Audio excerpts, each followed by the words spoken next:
Hey, what is up, everybody? Welcome to the Guilty as Charged podcast, coming to you live on a Saturday afternoon. We decided to do a little Q&A on a Saturday. We're a few short days away from the start of free agency. We figured, why the heck not? Both of us had some things to do in the morning, so we're doing it in the afternoon at 1:15, 1:20-ish. So, excited to dive into things. Before we do get started, I have to give a shout out to our guy, Alex Insdorf. It is his birthday today, turning 26. So he is now officially the same age of the day 3 sleeper pick of choice this year, which is RJ Harvey. So congratulations. All right, back off. But in all seriousness, happy birthday, Alex. We appreciate everything you do here on the channel. Appreciate your friendship. And hope you have a great time celebrating in the Caribbean today. Yeah, happy birthday, dude. I am jealous that he's not even 30. He's not even close to 30, but he's already seen 2 Eagles Super Bowl victories before he's 30. And I will be 30 this year, and I'm looking for a Super Bowl appearance. The Chargers made the postseason, the Super Bowl, I should say, the year before I was born. So would love for the Chargers to get there. So I'm jealous of Alex today as well. Yeah, someday soon. One of my friends here that is a fellow Chargers fan, he let his son kind of pick whoever he wanted to be his favorite team, and he really liked Jalen Hurts coming out of Alabama and Oklahoma, so he chose the Eagles. So he's, I think the son is 9, and he's had a very, very happy fandom so far in his life. Must be nice to experience that kind of level of productivity from your favorite team. Okay, so I'm getting a hello here from Loveland, Colorado, which is cool that there's a Loveland, Colorado. But does that just basically mean the Broncos have to take Colson Loveland now at this point? I mean, it's possible. I mean, it's funny, the Chargers and the Broncos have very similar needs. They're kind of vying for like very similar players. They are talking to Jawan Johnson, just like I hope the Chargers are. They obviously have the direct connections there. People think they will take a running back. People think they will take a tight end. So it is unfortunate that the Chargers are 2 picks behind the Broncos in that sense. So I just have a feeling they're gonna swipe a really nice player right in front of the Chargers. Yay. Okay, so we are going to take questions today. Definitely send in some super chats if you guys want your question answered for sure on the show. Otherwise, we are going to kind of jump around. But the Chargers did release Gus Edwards last night. This was not necessarily an expected move, but it is definitely a move that makes a lot of sense. A move that is about performance, I think, than anything else.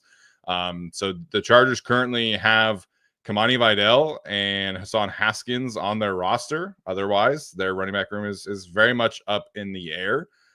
So what are your thoughts about, the Gus Edwards cutting and kind of where the Chargers go from here from the running back perspective?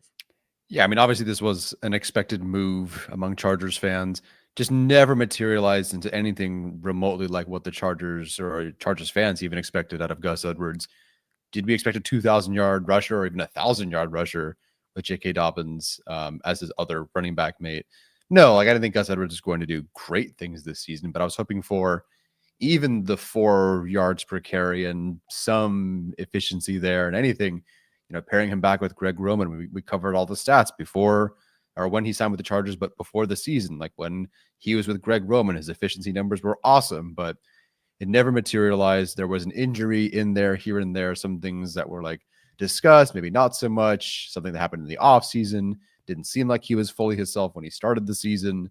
And then it just became very, very clear very, very early on, like it was with a lot of the offensive additions, unfortunately.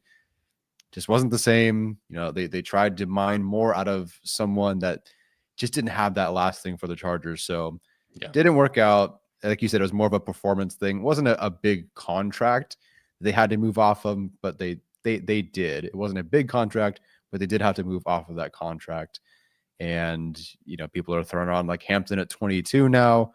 I really don't think Edwards being here or leaving changes that. I guess if you were still here, maybe then you aren't drafting a running back at 22, but sure. It's more about J.K. Dobbins moving forward for me.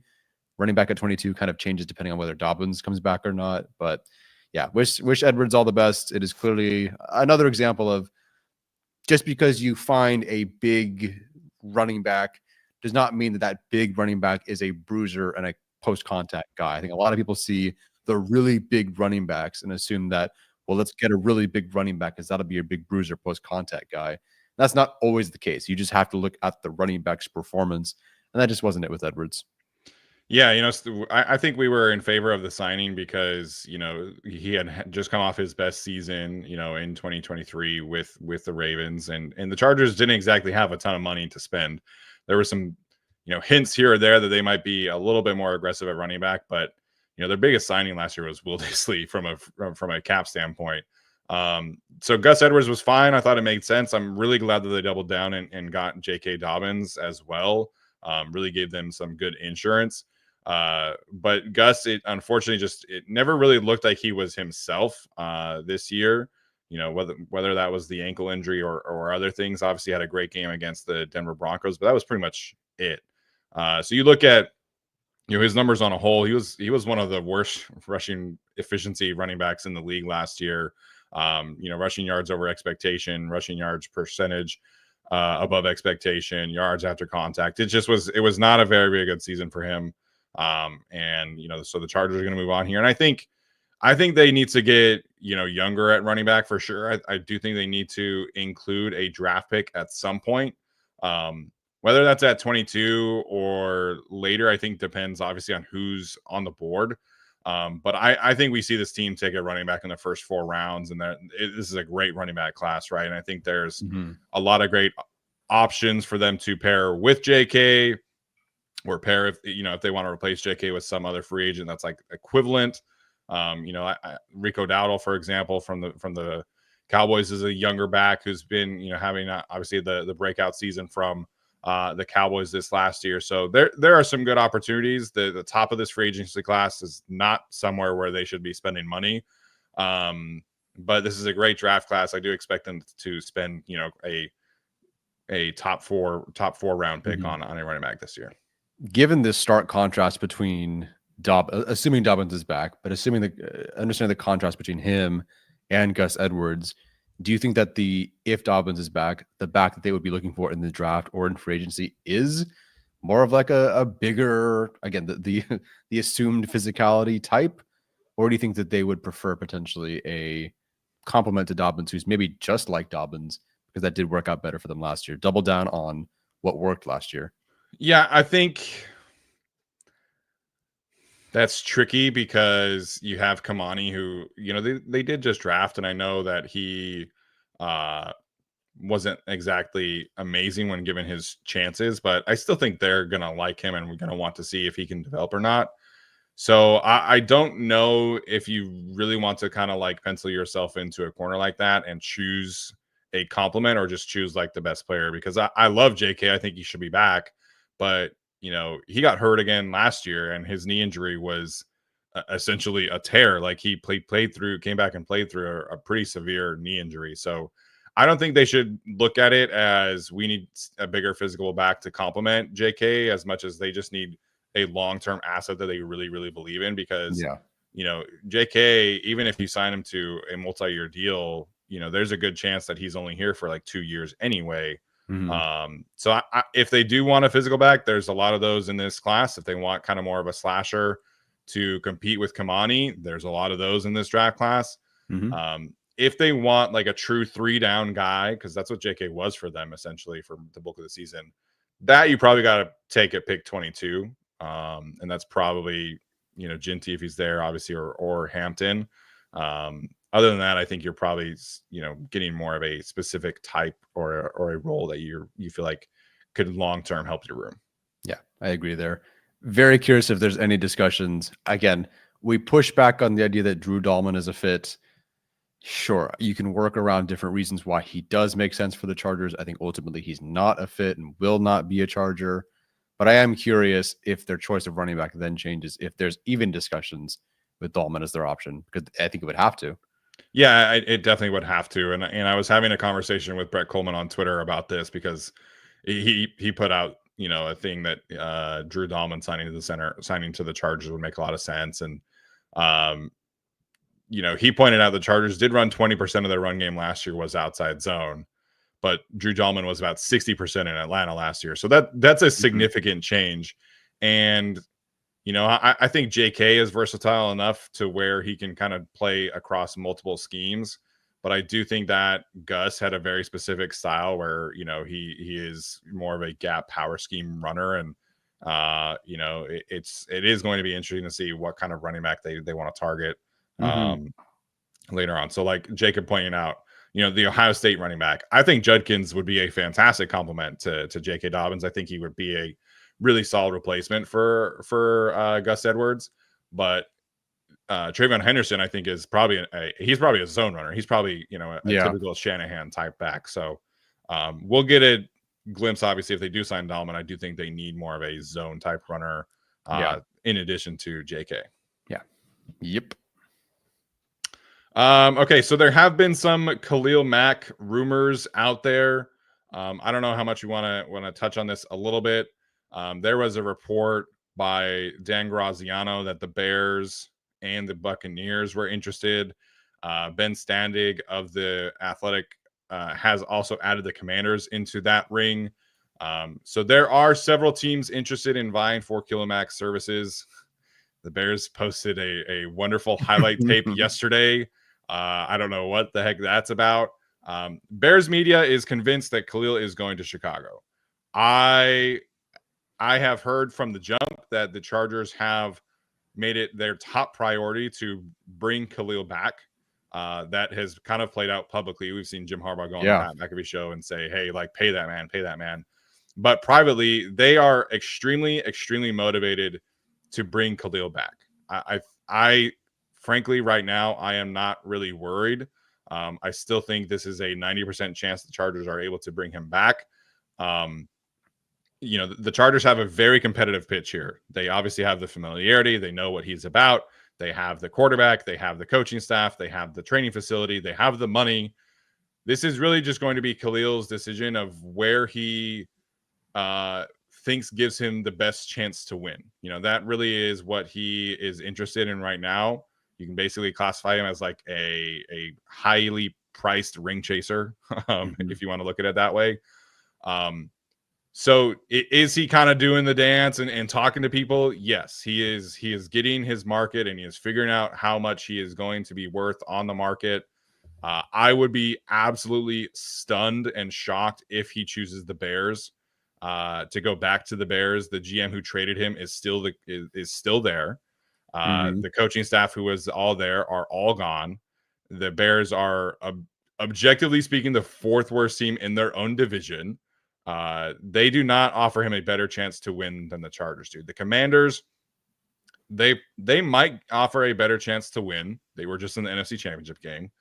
But their defense was very, very bad. He has zero ties to Dan Quinn and company. So the Buccaneers, again, no real direct ties there. They made the playoffs just like the Chargers did, but they lost in the wild card. They don't give them a better chance to win. So I know that there are a lot of people freaking out about the Khalil Mack rumors and that other teams are interested in him and that he is talking to them. But I right now still feel like the most likely outcome here is that Khalil is back with the Chargers. They are very, very, very, very motivated to bring him back. And I think they have the best recruiting pitch. So wanted to touch on that at least briefly. My expectation is that on Monday, we hear that Khalil Mack is re-signing with the Chargers. Maybe not Monday. It might be Tuesday, Wednesday. But I expect next week that Khalil Mack will be back with the Chargers. As do I. This is almost a non-story or stories for me. If you told me, the Bills had $80 million in cap space and that they were interested in him and that would make me more nervous because that is a team that has made it further and consistently made it further. Obviously the Buffalo ties and the money and the established quarterback and the head coach and whatnot, like that would make me more nervous. And I don't know, maybe they ultimately pull something out of a hat there. But regarding the other teams, why would you go back to Chicago Again, Chicago didn't even draft him, so it's not even like it was his place that he went to for 8 years and then he went to the Chargers. It was he only played with Dennis Allen for 1 year. It's not like him and Dennis Allen are like extremely tied together. Right. So I appreciate other teams being interested in him. Again, it would not make sense to me. And frankly, I just don't see Khalil Mack as the guy who would just uproot and go at this point. Like, we've said it forever. Why would you invest in Harbaugh's year one, take a pay cut to stick around for a turnover, tumultuous year, only to bail when things are finally stable and things are on the up and up, unless you had a horrific injury or the production wasn't there. He's still a great edge rusher. The production was there. For the most part, he was completely healthy all season. I don't see why you would go anywhere else at this point, unless you really didn't believe in Harbaugh and Herbert. And I just don't buy that that's the case. Minter is clearly great. Like, that's not going to be an issue there. Right. So I don't see this being anything else other than Khalil Mack being a Charger. Yeah, the Eagles would scare me a little bit. Yes. But them choosing Khalil over Josh Sweat doesn't really make any sense to me, given, everything that they have poured into Josh Sweat. And they're letting Josh Sweat hit the market. So, for the Eagles, what's the difference really between paying Josh Sweat, I don't know what he's going to get, $25 million per year, or Khalil 20? Like, I feel like that extra $5 million for the Eagles, where their owner is extremely rich and willing to push the budget as much as they can, that just doesn't make any sense to me. So the Eagles have Vic Fangio. They are obviously legitimate title contenders. They've been in the Super Bowl twice in the last 3 years and won. So they are the team that I think would be the most dangerous to me, but it doesn't sound like they're interested. Obviously, things can change between now and next Wednesday when things can officially be signed. But that's the team that would be most, scarce to me. I thought a little bit, initially about the Rams because him and Gift Smith are really, really close. But they just drafted Jared Verse, who was the defensive rookie of the year. They have Byron Young. They don't need Khalil. And so, they're probably pouring money into the secondary more so than adding another edge rusher. And Khalil would not be starting there, I wouldn't think. But I do think the Rams are a Joey Bosa landing spot potential if the 49ers don't work out. Right. That's Joey Bosa has far more rage. Sorry. Laughing because Fitness says to the Saints back with Staley. No chance in hell that happens. I don't believe that's going to be the case because Khalil Mack's pretty much, he'll go to bat for anybody. And even towards last year, he kind of started to go, could have been better. And Khalil Mack will kill someone for people he loves. I think he's an awesome teammate, but Commanders, I think, are intriguing. It's a tough pitch because you have to assume that they can repeat the success of last year, and that what Daniels did is sustainable. As we saw with CJ Stroud, it's not that easy to do it again in year 2. So again, I don't really buy it. I almost feel like the other option is a mystery team. Yeah, I agree there. Okay, so not a ton of other news or rumors there, but I think those were the right places to start. So we'll spend the next 40 minutes or so here talking about your guys' questions. We already have 5 super chats, so we really appreciate that. As always, we'll make sure to answer all super chats today, and we'll jump around the chat here as we go. Athir, I don't know if there was a question here. I know he sent in a couple comments, but this was a blank super sticker. So Athir's always in here. Appreciate him sending questions as always. We have Fabian, who's a new member. Appreciate that one. Thank you. Our first actual super chat of the day comes from Cody Spencer. He says, if Colston Loveland, and Kenneth Grant are both available at 22, which of his guys will Harbaugh fight for more? Who is more likely overall between Colston Loveland and Kenneth Grant for you, Tyler? It's a tricky thing before free agency because things could completely change and make that decision easy for them. I feel like with more staff connections to Grant, I think it'll end up being Grant than Loveland. Not that there aren't other staff connections, but specifically on the defensive side, defensive line, like that. It feels to me like that would be the whole room pound the table for would be Kenneth Grant over Loveland. Yeah, you know Mike Elston is going to jump on the table and fight for his guy. Yeah. I this particular scenario I'm very conflicted about because I'm going to have Kenneth Grant graded higher, but we've talked a lot about the tight end scarcity, right? And so it's the Colston Loveland for this particular offseason is probably like a guy, if he is there at 22, you probably sprint that card in. But that being said, Kenneth Grant to me just has like franchise cornerstone potential of very few players in this Yeah. draft. He's somebody that fills a need. He's somebody who could complement Poona Ford or replace Poona Ford.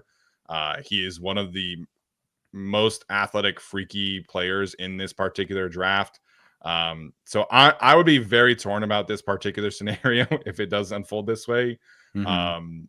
But I think the coaching staff, like you mentioned, there's more ties to Kenneth Grant than there are Yeah. Loveland. Like obviously Jim works with the offense, Right. worked with the offense at Michigan.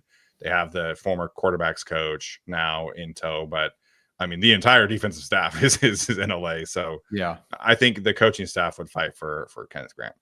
I'm very curious where the front office would go here because it's very different when you're picking early and you get to just take Joe Alt, who was their Right. who was a bona fide great player, great Yeah. prospect, but they went with scarcity and great player first and then took depth, great player later on. They played the game right last year. Yep. And again, I am very curious if Loveland, even though Grant might be a better prospect, you take Loveland, you don't have to worry about it the rest of the way, and you just mind defensive tackle the rest of the way.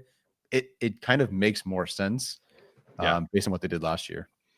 Yeah, I think the other thing that's obviously going into this consideration is really like how many resources are they going to pour into fixing the offense, and how much of this is like we're just going to kind of trust Jesse Minter to keep doing his thing. So I think this would be a legitimate like conflicting scenario for the front office, like it is for how we're talking about it, because you have a great player on both sides of the ball who you're connected with. I just don't think that Colston Loveland has the ceiling that Kenneth Grant does. While he could be a very, very good player, I have Colston Loveland graded very highly, but I don't see like this is the best tight end in the league kind of future, or like this is the second or third best tight end in the future. And I could be wrong there. But Kenneth Grant, I think, has that like truly high end potential at defensive tackle. Um, everybody wishes they could have a Dexter Lawrence nose tackle who could actually rush the passer. He's probably the only one who does it at a high level, and I think Kenneth Grant is the closest thing to that we have seen come through the draft since Dexter Lawrence was drafted. Yeah, that'd be nice to add a Dexter Lawrence type there. Yeah, would be disgusting. Okay, next one. Great question there from Cody. Next one in here from James. He wants to know, is the defensive talent being overrated? Junior Colston knew the defense, had a minor injury, and barely played. There were a few injuries there, but I get the point there. He wants to know about signing an inside linebacker like Dre Greenlaw. Okay, so is the defensive talent being overrated? Not by us. What's that? Not by us. Yeah, we've had our concerns last year. I think the defensive talent might have been overrated, but I completely underrated Jesse Minter, and I think that's kind of the difference in what happened last year. Yeah. But again, it is not and I mean this with all respect, it is generally not a hyper talented group, but they are, as far as we can tell from last year, great scheme fits and smart players. Yeah. And that makes a difference. As far as pure talent, not necessarily. Is the defense talent being overrated? I don't know. I think it's just Minter rocks. Yeah, it's a lot of that. I think the defensive talent, like you mentioned, it was just like identifying what works for us. And if you would have told me that Jesse Minter would come into year one and play as much zone as they did and still have like one of the best coverage units in the league, I probably would have said you were crazy. Yeah. So Jesse Minter might just be that guy. And I'm very curious to see what he would do with more higher end talent. And we'll see if the Chargers are able to do that or not. Regarding a linebacker like Dre Greenlaw, I understand concerns about Junior Colston, but he missed basically the entirety of training camp. He got injured very early on, and then he got re-injured later on. Like it's linebacker is even if you know the defense that you're calling, like it's a very difficult transition for the bulk of players to adjust to this world in the NFL. It's why these teams are going out and signing veterans instead of drafting guys. And every single year, the draft, this year actually seems like a pretty good linebacker class from what I've seen so far. Although, like the top 2 linebackers are also like kind of edge hybrid players, but linebackers are a tricky position to adjust to, and when you miss that many reps in camp and during the season, it definitely impacts your ability to make a positive impact on the team. So I know that there are doubts about Junior Colson. I do not share them. I think this is going to be a player who is going to make a pretty significant leap in 2025. Yeah. The way that this coaching staff has evaluated talent and brought in players, that to me should make us more confident that Junior Colson should be a guy that is going to be a franchise cornerstone player, because this coaching staff, they overdrafted Tarheeb Still and turned him into a starting caliber cornerback, right? And some of that is Tarheeb, obviously. But this coaching staff pounding the table for Junior Colson, and I know that he was from Michigan, right? But this coaching staff being as passionate about his potential, to me, should solidify his status that, it was a rough year 1, but his potential is still there, and this coaching staff is going to make it work. Yeah, I don't worry about Junior Colson right now. I think if this is still an issue after next year, unfortunately, we're having like the conversations and whatnot, but I am not betting against Harbaugh and Minter and Bowman all being wrong. And then frankly, like just general talent evaluation. Like, did I think he was a top 15 player, first round pick? No. But I think most people generally had him as at worst linebacker 3, in last year's class at worst. Yeah. So I would be surprised if it didn't work out. Not that he has to be an all-pro, and maybe he never reaches Henley's ceiling, which just seems to be increasing every time we watched him play. But I think he'll be a fine, good linebacker in the NFL. How would you like to see them fill out the rest of that room? So they'll probably carry 5 linebackers again. Obviously Troy Dye, Nick Niemann, Denzel Perryman are all free agents. So how would you like to see them fill out this room? Even though, and the chat's mentioned it, even though Perryman was great early on and his presence or his absence was very much so felt when he was out, I think you just those are your starting 2. Colson and Henley are your starting 2. Frankly, I think you bring back Troy Dye. I'd love to see Troy Dye back. Like, I don't know where we ended up having him in terms of our priorities for free agents, but we felt pretty strongly about how he should be back and how he contributed, because he was rock solid for them. So that he's like a perfect, one of the best backup performances I've seen from an individual in a while for the Chargers, especially at linebacker. So I think you at least do those 3 as your starters. Probably end up signing somebody that Ryan Ficken knew at some point, because that seems to always happen every year. And then you draft somebody, or it's an undrafted free agent. Like, I think this is a good year for a UDFA to potentially make the team as a linebacker. Yeah. I'm not opposed to bringing Troy Dye and Nick Niemann back. Nick Niemann has been one of the team's best special teams players. So maybe he wants to go play for a team that he has a better chance to actually like play significant defensive snaps on. Maybe that's a Saints linebacker that they would be interested in. But to me, Troy Dye definitely should be brought back. He's kind of the perfect, backup to the starting duo. And if the Chargers wanted to go a little bit higher, have their version of Denzel Perryman this year, Devin Bush is a free agent, obviously a former Michigan player. I think that could make some sense. A guy like, Jerome Baker, who played for the Seahawks and Titans, last year, played for the Dolphins before that. That kind of world, I guess I wouldn't be shocked. But at that point, I kind of would just rather bring Denzel back. So to me, this is like you bring Dye back as your linebacker 3, you bring Neiman back as your 4 and your special teams ace, and then you, like you mentioned, you draft or undrafted free agent after that. Perriman wasn't in your top 10 free agents to bring back, but not necessarily as an individual, more so because of Henley and Colson.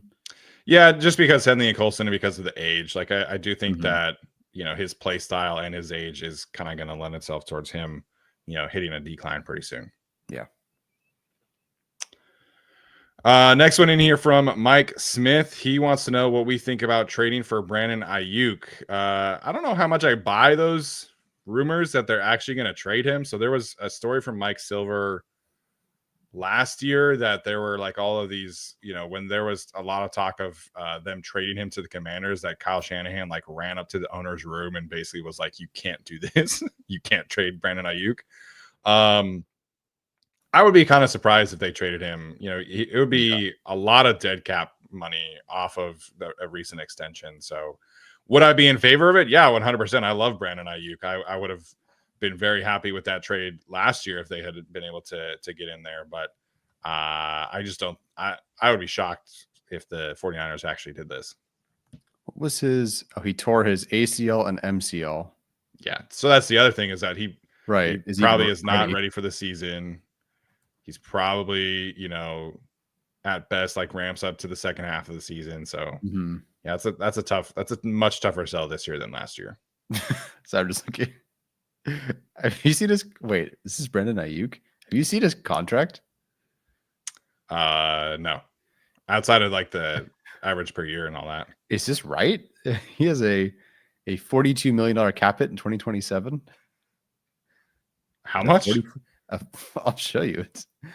I'm so confused. Is this right? He's a $44 million cap hit in 2027. Yikes. That can't be right. Is this right? Hold on. Here we go. Of course, there's an ad right in the way as I do this. What is this contract? Cap number.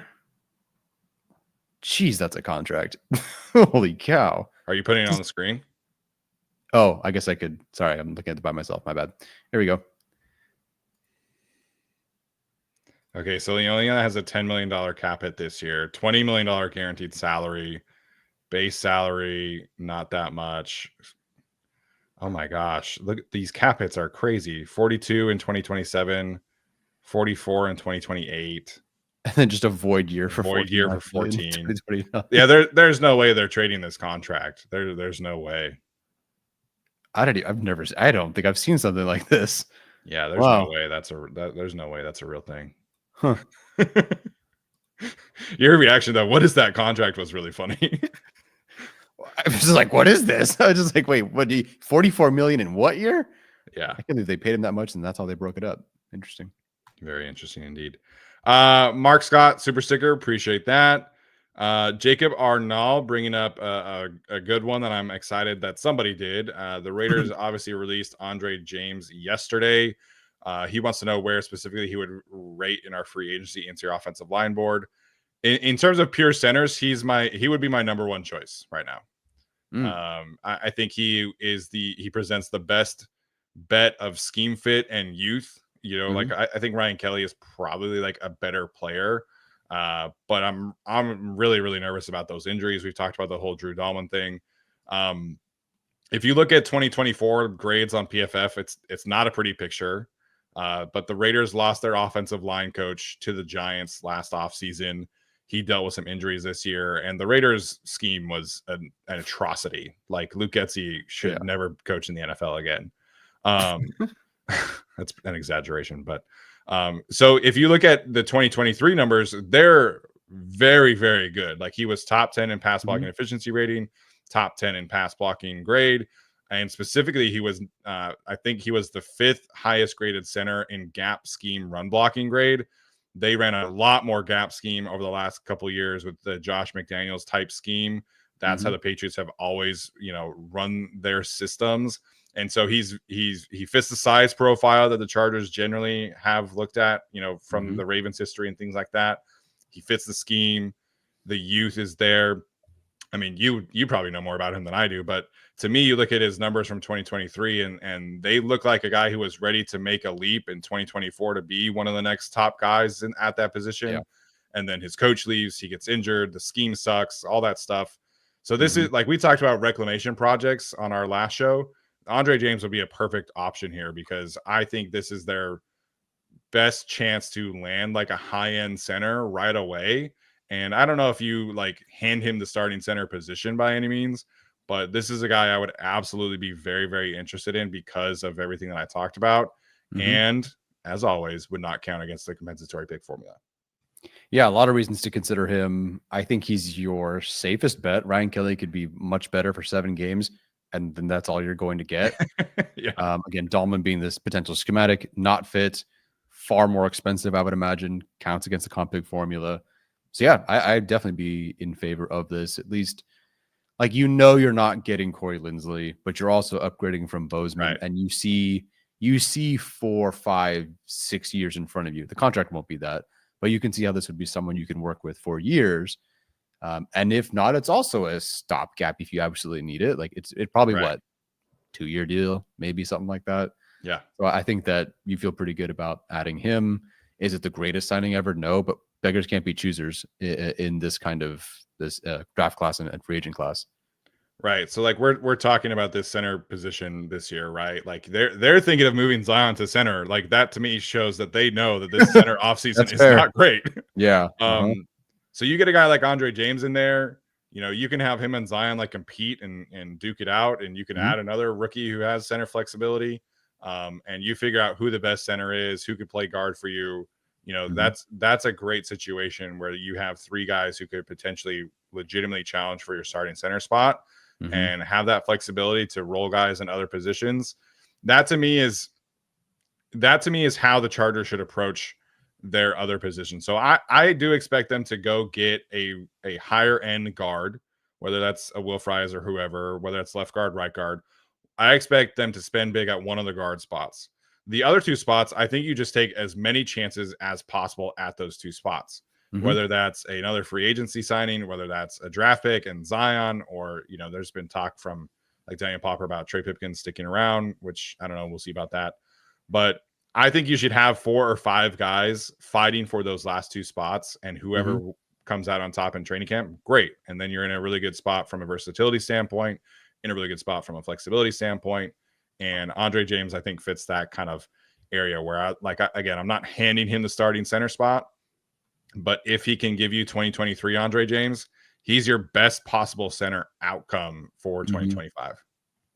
I would be very curious where Brandon Thorne would have Andre James in his free agent pool. Yeah, I would too. His rankings were very different. I know there's tiers. He explained even to you, like the tiers, like they're in a tier. But you did still. He had 9 guys in one tier, I think. Yeah, but like you did still put him 11th and 12th. You still rank within a tier.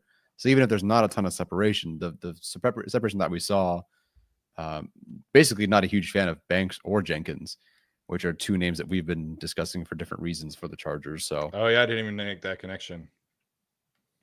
What was the connection? Tevin Jenkins. I didn't realize he was that far down.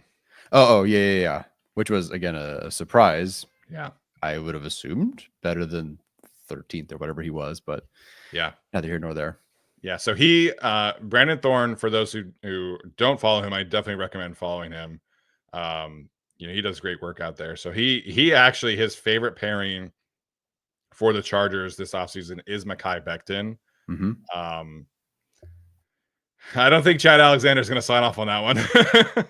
He might not have a choice. Yeah. He might be the one that the coaching staff fights for, but Chad Alexander, I think would I don't think that's going to be something that flies there. So he does have Will Fries as his best guard, which I think is kind of consensus. So that's been a tricky one for me to like kind of look at, because his best season was only 5 games. But everybody who writes about him, watches him, like thinks that this is a guy who could be one of the top guards in the league. So that's an interesting one. But one of the other ones that was surprising, he has Will Hernandez from the Cardinals at number 8. So he's coming off an injury as well, but that's an interesting one. He was in New York with Andy Bischoff as well. So there are some ties to Will Hernandez, and I don't think he's going to cost that much. So again, I think the Chargers, if they want to go spend on Will Fries, they definitely can go do that. And then I think there are some other good options here where they can spend kind of a more affordable contract to bring in somebody who can challenge for one of those other spots. Yeah, I agree. Kind of related here, Cody with a second super chat wants to know who the Chargers' first free agency signing is going to be. I think it's going to be one of those guards. I think their biggest priority in external free agency will be figuring out who can be a long-term foundational piece at one of the guard spots. Yeah, one of the guards, or I mean, I'll still say Juwan Johnson if it happens, but one of the guards is by far the betting favorite. Yeah. Christian wants to know, what do the Chargers do at backup quarterback if Taylor Heineke leaves? And very underrated need. I'm glad somebody asked about this one. What are your thoughts about backup quarterback? Easton Stick. No, I don't know. I would have said Tyrod Taylor, but I believe he's still under contract. He had a 2-year deal. Still under contract and potentially the starter in New York. Oh man, I mean, I respect it, man. I love Tyrod Taylor, but that's something. That Bengals game was really fun. It wasn't even a great Tyrod game. Who are the free agent quarterbacks? Oh, okay. Josh Johnson with connections to the Jets, Niners, and Ravens at different points. Yeah, for different individuals there. So probably Josh Johnson. He is. How old is he? Oh, that's funny. Tyler Huntley is also a free agent. Oh yeah, Josh Johnson's 39, dude. Well, that's only a little older than Blake Corum. So that's a good one. No, yeah. I think Taylor Heineke is probably the bar for me of how low I would want to go in backup quarterback. Like I definitely don't want the Chargers to like spend big, but I was at training camp for an Easton Stick practice and it was not very fun. It was not a good practice. So we know that Justin Herbert is going to play through stuff. We know that he's going to, he's the franchise guy and everything like that. But I need a quarterback too that can actually run an offense in training camp in the preseason, and Taylor Heineke would be that. So if they wanted to spend a little bit more than that, you could go. That's funny. I guess you could maybe talk me into maybe Mac Jones being the backup. Although he can't run at all, so that would probably not be an option for them. Yeah. Maybe Drew Lock.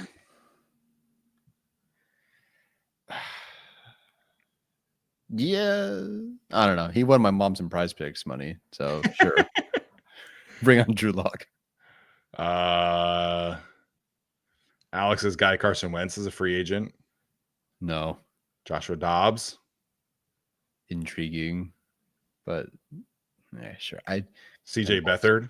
Sure. Nick Mullins if he leaves Minnesota, even though they'll probably want to keep him around after JJ. Yeah. Yeah, looking at this list is just making me want Taylor Heineke back. Yeah. Gardner Minshew. No, thank you. I saw him throw the worst interception I've ever seen in my life to Pat Surtain. So yeah. Alessandro, I don't know if there was a comment here, but if there is one, feel free and jump back in. Oh, he sent a second one in. He wants to know if we think the Chargers will trade back in the draft. I think that's a lock if they trade for a DK Metcalf or someone they would like trade for and give up assets for. If they do that, they're 100% trading back. Yeah, there's a decent amount of buzz that like the Ravens will potentially consider trading up for somebody, if like an edge rusher falls. There's a good amount of buzz like the Bills want to trade up and they're always looking to move around the board. So there's a good chance that the Chargers have an opportunity to do that. And even if they don't give up assets for somebody like DK Metcalf, I think, Joe Ortiz obviously loves his draft picks. So I would not be shocked in the least. Yeah, I really don't know if a premium first rounder type option gets to them. So I think, you could trade back. Yeah. I don't know where, like, you haven't watched a ton of the top 15 guys, top 20 guys, but I feel like once you pass like a certain point in this draft, like a lot of these players are really just the same. Yeah. Like I would completely understand if they took like Donovan Ezuraku at 22, for example, but you could potentially have him at like pick number 40, not that the Chargers don't pick at 40, right? But the range of like 30 to 60 in this draft they're probably all very similarly graded players. So if you're the Chargers, do you want multiple of those picks? I wouldn't be surprised. And then you can just continue to fill out your roster and, having 4 top 100 picks would be pretty nice. Oh yeah. That sounds lovely. D Taylor wants to know about a Slayer reunion. We kind of talked about this on a previous episode. You're more in favor of it than I am. I don't think he really helps solve the main issues of the offense. I don't think he's like a great fit for this particular offense. Would he be an upgrade from last year's room? Yes. Would I like the vibes? Yes. But I think the Chargers need a more vertically inclined wide receiver. I agree, sad as it is. I do agree, but I'm not as against it as some. Sure.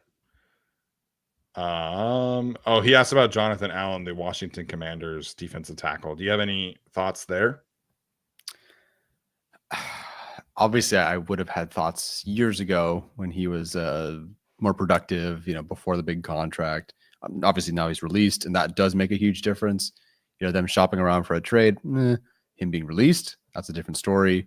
I was actually curious. I was trying to look through his recruiting profile to see if there's any connections to the staff in terms of recruiting.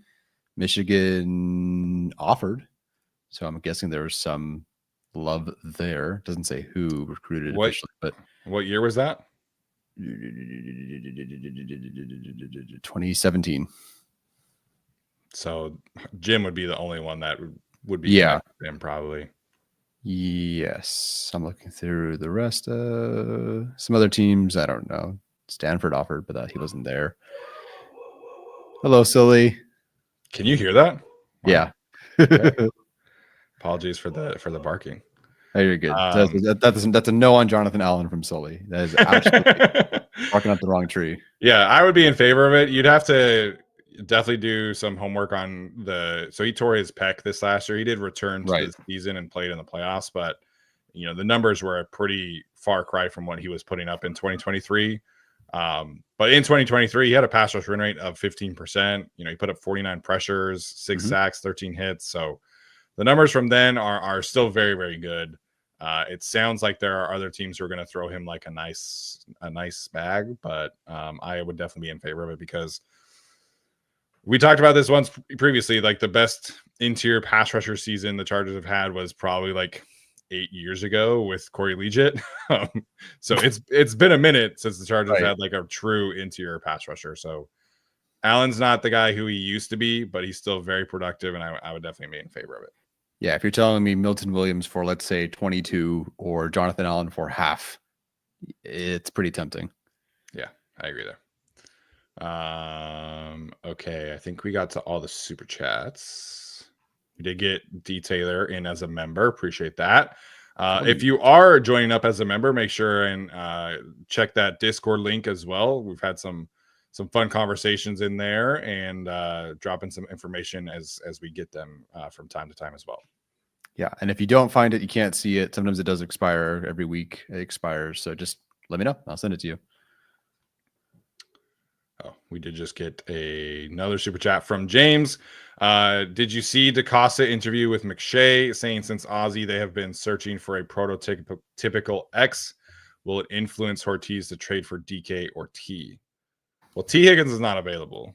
The Bengals are going to keep him. But yeah, since Ozzy, so like the Ravens, since Ozzy have been searching for a prototypical X, will it influence Ortiz to trade for DK or T? I mean, they drafted Zay Flowers, so like they are not like complete. I know they had Rashad. Is Rashad a prototypical X? No. Hollywood Brown is not a. If he's talking about through the draft, they haven't really drafted a prototypical X. No, because their recent wide receiver draft picks, obviously Zay, they drafted Devontae Walker, which I guess, but he was a 4th round pick, and I think they cut him. Rashad Bateman, Tylan Wallace, Zay Flowers, Devin Duvernay, James Prochet, Marquise Brown, who's back in Kansas City, by the way. I guess Miles Boykin probably was like a prototypical X, 2019 from Notre Dame. I mean, I guess he's not wrong. Like they could have been searching for an X because they've been taking ones that aren't prototypical, so they haven't found the one yet that matches them. But Rashad Perryman. Oh, that's funny. Darren Waller, I guess. Technically. Was Torrey Smith an X? No. He's Bolden he's was, small. Yeah, Anquan Bolden was probably their last like true X, I would say. That's probably fair. But it's been a minute. Yeah. Oh, that's funny. Yeah, most of the guys that they drafted are like smaller Z slot returner types. So that's a funny comment. I think the Chargers are aware that they need an X receiver. They need somebody who can play on the boundary. They obviously tried getting that in multiple things. That the thing with DK Metcalf that I have a hard time wrapping my head around for the Chargers is, you know, draft acquisition and also the contract extension. So like he might want to play for the Chargers, and Deion Henley is apparently doing his best recruiting job there. But DK Metcalf is a tough sell for me for the Chargers. Like I know that there was some initial talk like, oh, the Chargers could be interested. That market has kind of settled into like the Patriots and the Packers and the Panthers. Like those kind of teams are apparently interested in there. Daniel Jeremiah said on Rich Eisen show that everybody around the league expects the Patriots to make that move.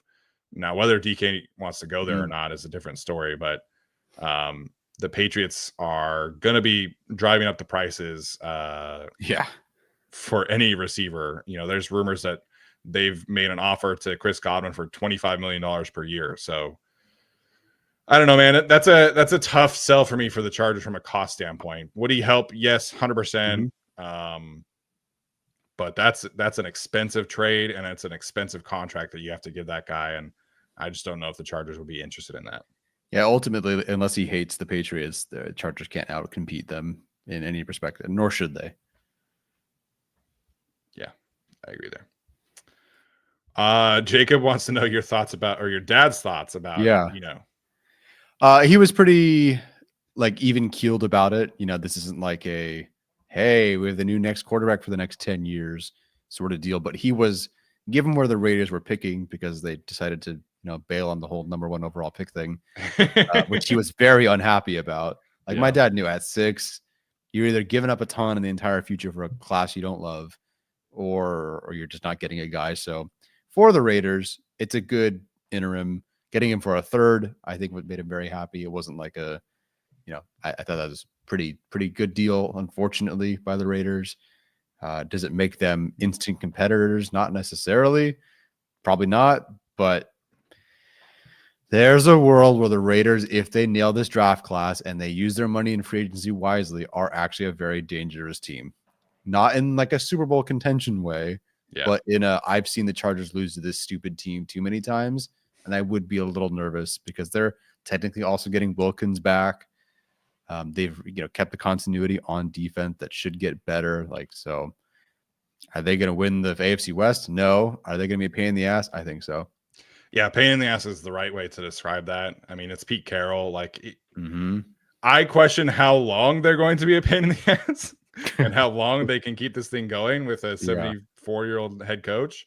But they're going to be a much improved team. Christian Wilkins is going to be back from injury, which is going to be a real pain in the ass. They could bring back Malcolm Kuntz, and that defensive line is very, very good. If they draft Ashton Jinty or somebody like that, that offense goes from, one of the worst skill groups in the league to, you have Brock Bowers, Ashton Jinty, you have somebody else. So at playing wide receiver, Jacoby Myers is still there. So yeah, pain in the ass is the right way I would describe the Raiders going forward. So it's unfortunate. I love Geno. I love watching Geno. I hate the fact that he's in Vegas, but not surprised. I am surprised the Seahawks didn't talk to anybody else because they got picked like 96 back. Like there's no way you can convince me that the Giants or somebody like that would not have been able to give up more than what they got for return. So I'm a little surprised. Not surprised he ended up in Vegas, but I'm definitely surprised at how much it costed them to get him. Yeah. It's not a bad move. Not a bad move given what was in front of him. Yeah. Had another one from Ving13. Do you see the Bolts getting Amari Cooper or Mike Williams plus drafting a wide receiver?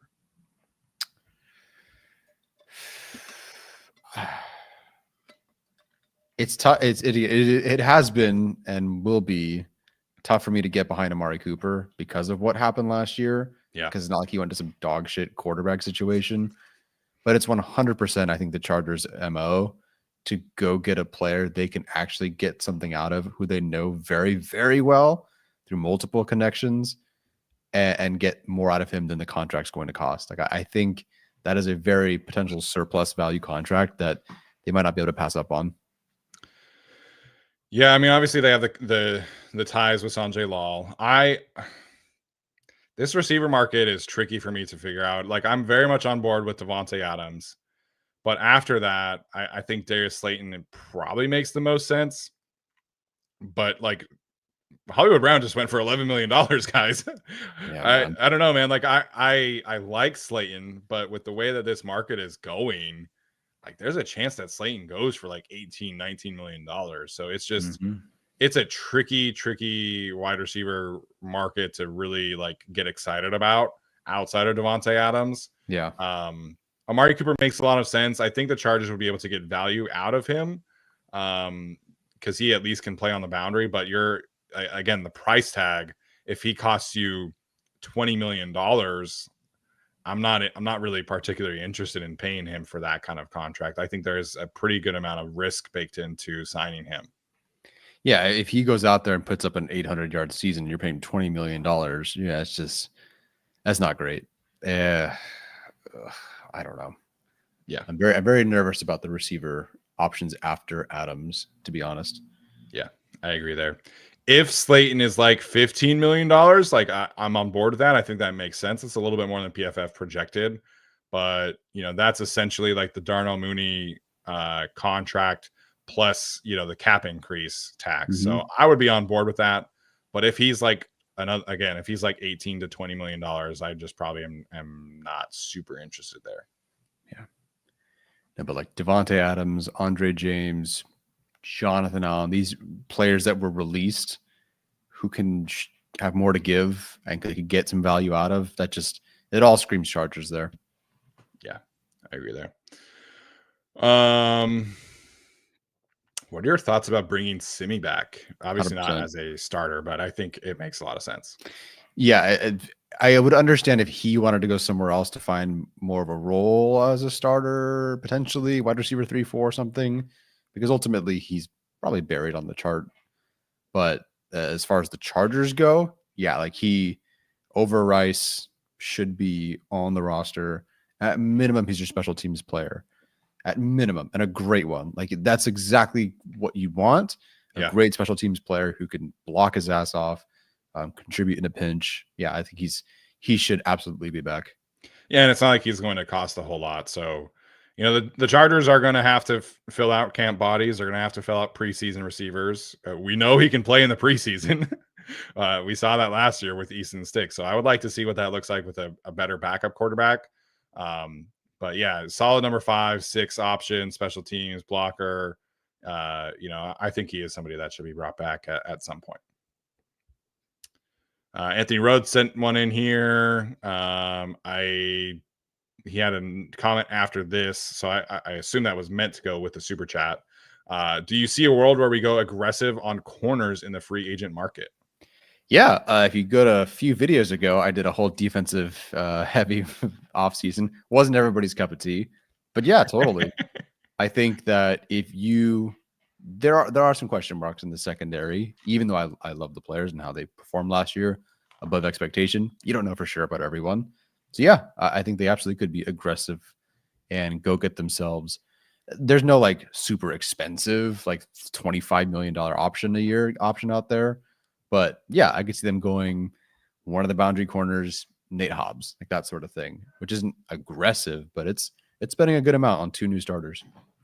Yeah, I think they'll sign somebody. I think running into the draft with their current room is a mistake. Like, I think they need some kind of veteran presence back there. You've talked a lot about Rasul Douglas.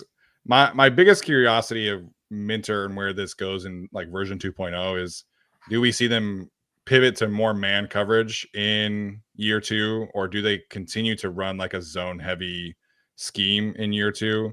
If they play zone, then Rasul Douglas is perfect. If they want to play man, I think you probably got to go into like a Carlton Davis type, type of player. And again, it sounds like the Lions want to bring him back. But if you're not going to get Carlton Davis, maybe that's more of like a Jonathan Jones. You know, he's an older cornerback. Nate Hobbs has played a lot of man. You could take a chance on Paulson Adebo, who's coming back from a pretty significant injury.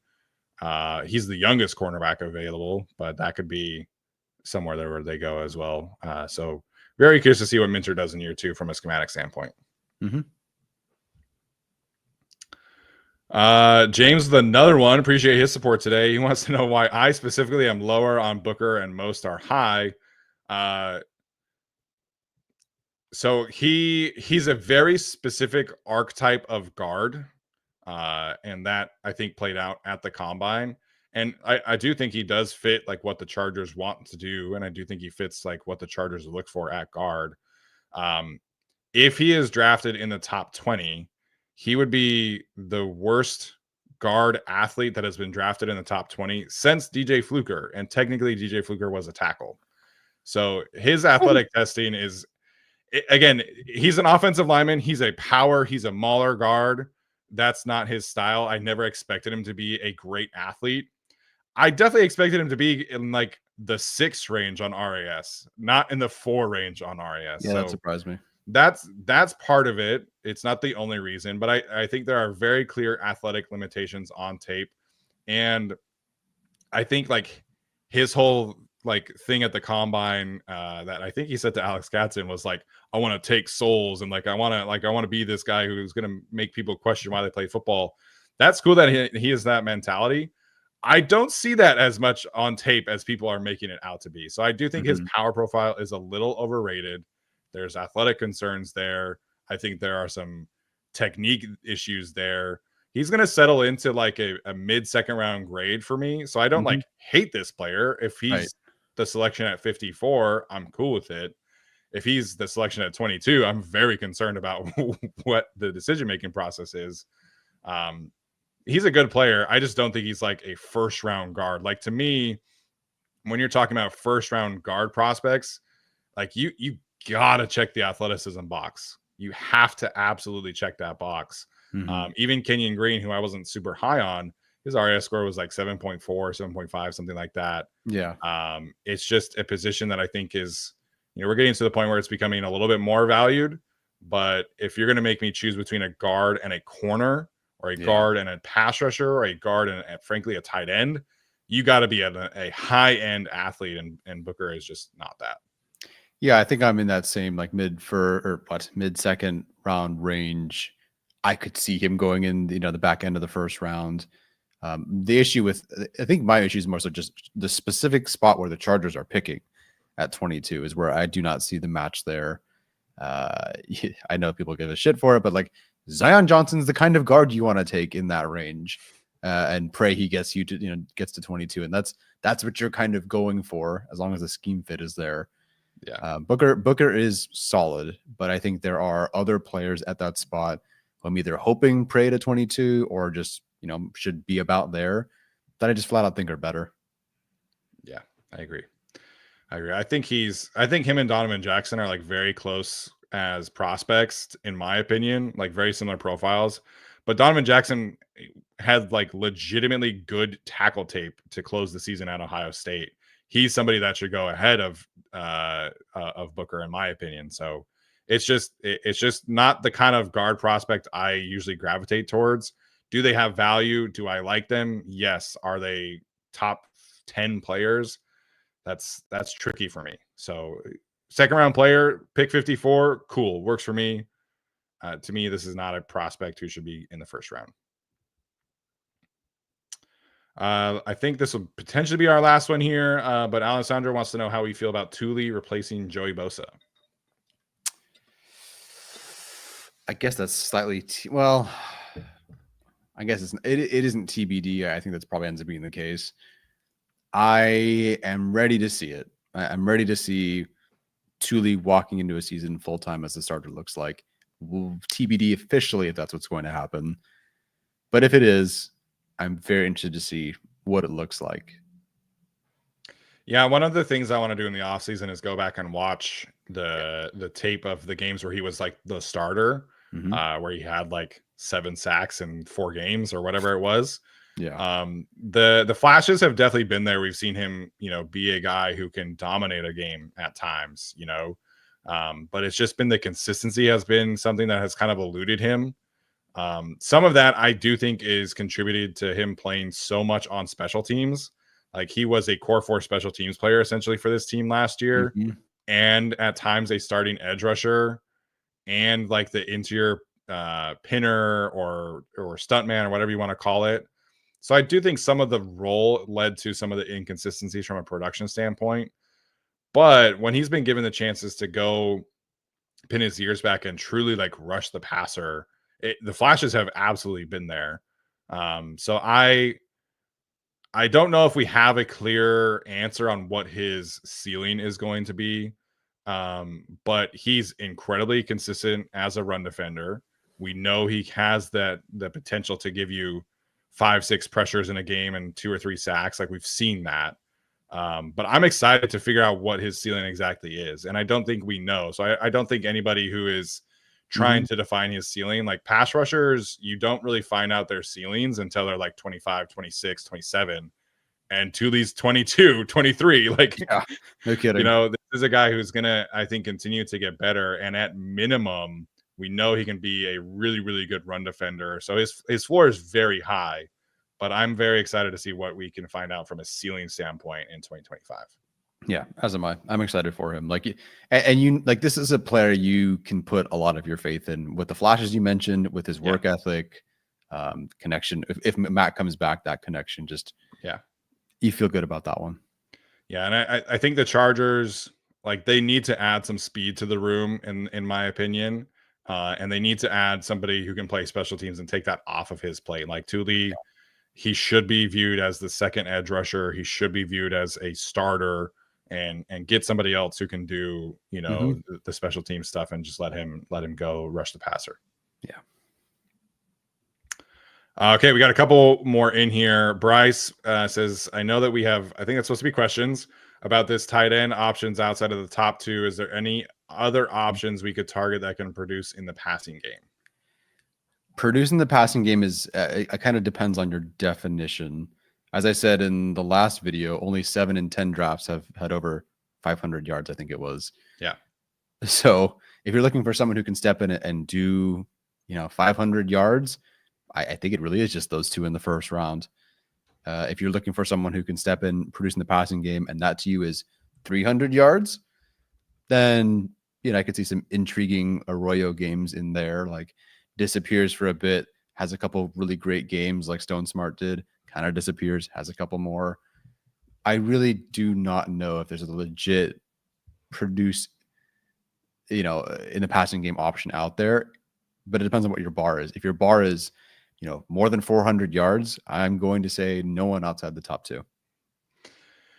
Yeah, I think that's probably fair. I think, can the Chargers find some value and find some developmental options that make sense? Yes. Elijah Arroyo, I think, would be my choice there, but he's a very unrefined kind of player. Like he did not run a very, extensive route tree. You've pointed this out. The bulk of his production was on like busted plays. Like, it's super cool that he has that like 60-yard touchdown against Virginia Tech, but nobody was around him. Yeah. I think his athletic profile is worthy of taking a chance on. I think Terrence Ferguson's athletic profile is worthy of taking a chance on, but he also did not have like a super extensive route tree. It was a lot of flats, a lot of drags, a lot of crossers. So can they take a chance on somebody? Yes. I'm not opposed to taking chances on those guys, but is there somebody outside of the top 2 who I would feel comfortable with walking in as your tight end 1? No, absolutely not. Yeah, no, definitely not. So Brian Stowe on that note asking, sign Evan Ingram or Juwan Johnson. We are very much in favor of Juwan Johnson. I think he's probably the better fit between him and Evan Ingram. Looking at Evan Ingram's profile, he actually led all pass catchers in drag routes drag or mesh routes in 2023. So that was like that was the Jaguars game plan for him, was just like throw him a shit ton of crossers. His average depth of target was 5.0 yards, and he had 140 targets in 2023. So he was essentially like a designer touch kind of player. So I don't really know if that's a thing in the Greg Roman offense. And if it is, that's probably Quentin Johnston's role. So would Evan Ingram help? Yes, but I definitely prefer Juwan Johnson as a fit in this particular offense. Yeah, I'm trying to scroll through, see how much the tight ends are being asked to block. Probably not fair to look at Hurst, maybe more so, but Fisk isn't that either. So like Ingram is mostly like a 30% of his snaps blocker. Juwan Johnson, as a converted receiver, 40% of his snaps are as a blocker. So I just think that also leans towards more him. Yeah, I would agree there. Mike Gesicki got a contract extension. I think it's like $8 million per year, or like 8.3, something like that. Yeah, I think Brad had him at like 8, so that sounds about right. So I think you're looking at that like $8 or $9 million for Juwan Johnson range, and honestly, like I'm very much in favor of that contract. Yeah, I didn't know that Gesicki got his deal. Yeah, it happened earlier this morning while you were at your 5K. This is why I don't exercise. Nitzer666 says, great work by all the GAT crew throughout the offseason. We appreciate that very much. Thank you. He says, the more and more I watch all your videos, the more I want to draft defense in the first 2 rounds. As the offseason has gone on, my stance has been, you got to give Greg Roman the weapons and the help. The problem is, if you hand it, let's say it happens, it probably won't, but we've seen Brian Branch fall to the second round because people are idiots. If Barron somehow gets the Chargers at 22 and you go hand him to Dusty Minter, fuck, that is awesome, right? But then like, I feel like Minter could do great things with day 3 guys and day 2 guys because he can. We've seen it. I don't know, man. I feel like you kind of have to give the stuff to Roman because I don't know if he can elevate the later talent. I think I'm kind of the mindset that one of your first 3 picks probably needs to be a weapon, whether that's a running back, tight end, or receiver. Like one of their first 3 picks needs to be weapon, and one of the first 3 picks probably needs to be an offensive lineman. Like with just how this organization wants to play football, right? Like you're going to sign an expensive free agent, I think, and you're probably going to sign a shorter term free agent along the interior. So you probably do need a long-term free agent into your offensive lineman. Zion and Jamari will be free agents after next offseason. So they probably do need to draft one in at least the first 4 rounds, maybe not first 3, but they need to get a long-term interior guy in the room. So that's kind of where I'm at in the draft. But from a purely draft talent perspective, I think the defensive talent in this class is so much better than the offensive talent. Like the defensive tackle group, the edge groups, they're outstanding. I haven't gotten to a ton of corners, but the ones that I have graded, I really, really like. Sounds like there's a chance that Will Johnson might fall to 22 at this point in time. Azariah Thomas, I really like. Siobhan Ravel, I really like. The Kansas corners are really good that I've studied. So the talent in this defensive class is outstanding, and I think really, really outweighs the talent on offense. Yeah. Outside of running back, I think it's a great running back class. Yeah. But there's better talent on defense in the first 2 rounds for me. Yeah, I won't get to enough linebackers or safeties to be able to tell there, but I would have this receiver class behind D tackle, edge, potentially corner, running back. Some people like this linebacker class. I have no idea. Nor will I care to find out. Sorry, not doing linebackers this year. So yeah, I've watched Jahan Campbell and I've watched Jalen Walker because there's like a chance that they can like kind of moonlight as edge rushers. And then I got to like the guy who's consensus like 3rd after that, and I was like, I kind of don't want to do this again. All right, I'm good, thanks. Like I'm good, yeah. Yeah, and that's fine. That's totally fine. But yeah, if a good DB falls to the Chargers, oh man, Yeah. Like I would take. There are several DBs I'd take over. Not several, but I would take Barron over Loveland, for example. Dude, if Jahdae Barron's on the board at 22 and the Chargers took him, that'd be so sick. Like, that'd be so sick. I know he probably is like a bit of a slot, but I think he can play outside. I think he proved at the combine that he's athletic enough at least. So, there's a chance that they look at corner in the draft and kind of surprise some people.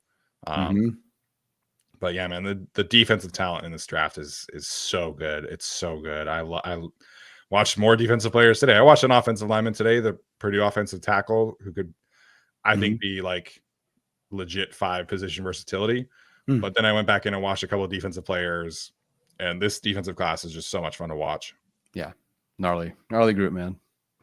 So we'll see. I think, if they pour enough resources into the offense and free agency, they go get 2 offensive linemen, they get Juwan Johnson, they get a receiver, then you can talk me into taking a defensive player at 22.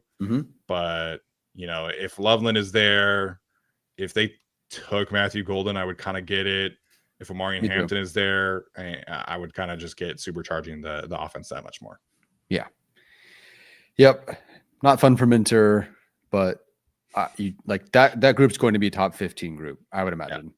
Like, just whatever's out there. So elevate the offense. Yeah. He's a victim of his own success. Correct. Yes. You made 2 starting corners of 5th round picks. This is what you get, buddy. Yeah. Yeah. Some defensive coordinators need the most expensive defense and still can't figure it out. And some people just need whoever's out there. Yeah.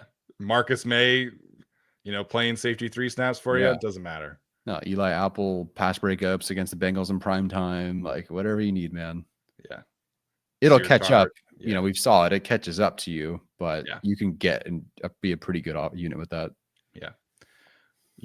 If the Chargers do take a step back on defense and let's say they're like 10th instead of 6th or 7th or whatever they kind of settled into, maybe they're 12th.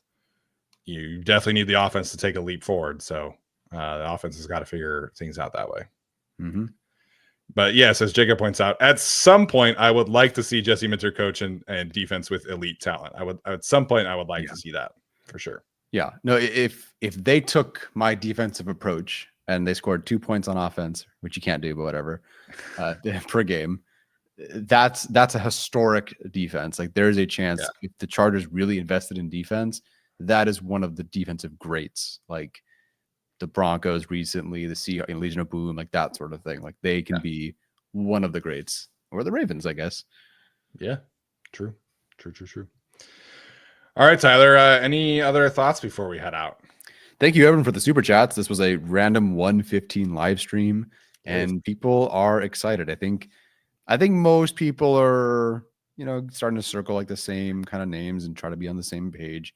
At the same time, though, it's fun because there's so many different ways they could go, so many different options out there, and a lot of mid-tier options with a ton of cap space. So, if they don't get the receiver you want, they can get another one, but then they also get the defensive tackle and also this guy. So it'll be fun.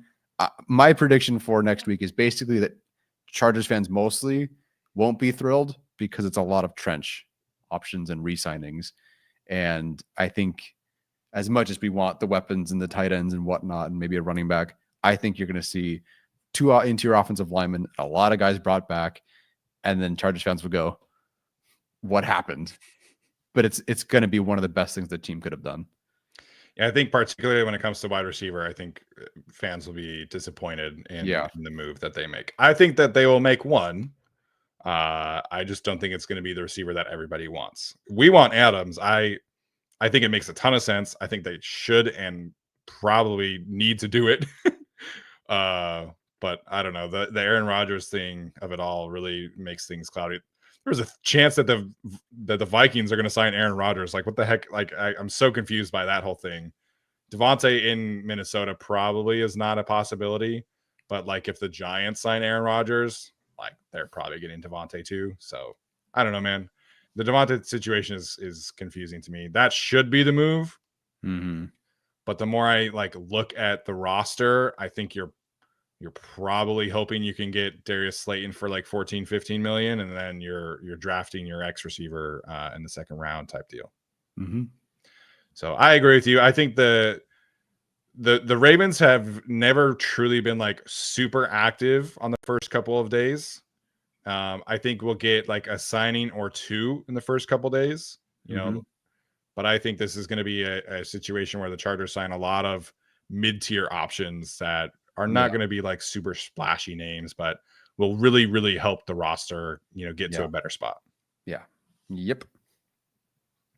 I would keep an eye on Will Fries, though. That is somebody I have heard the Chargers are keeping tabs on. I think they're going to have a certain number, but if the number is too high or if it makes sense, I think the Chargers could be in on Will Fries. Yep. And I'll trust the film guys on this one. Yeah, same. All right, you guys. If the Chargers are super active on Monday, we will be here. If there's no signings, we will not be here. So we are leaving our schedules open next week. We'll have some streams out. So again, make sure those notifications are on, or at least on Twitter or wherever you kind of are able to keep tabs on when we are streaming. Like Tyler mentioned, we got up to, I think, like 400 people in this stream. So really, really appreciate each of you guys. 22 super chats today is fantastic. Definitely was not expecting that. So we really, really are very thankful for that. Yeah, we'll keep you posted when we will be back, but we will be back next week and it should be a ton of fun. For Tyler, I'm Steven. This has been another episode of the Guilty as Charged podcast. We'll see you next time. As always, Bolt up.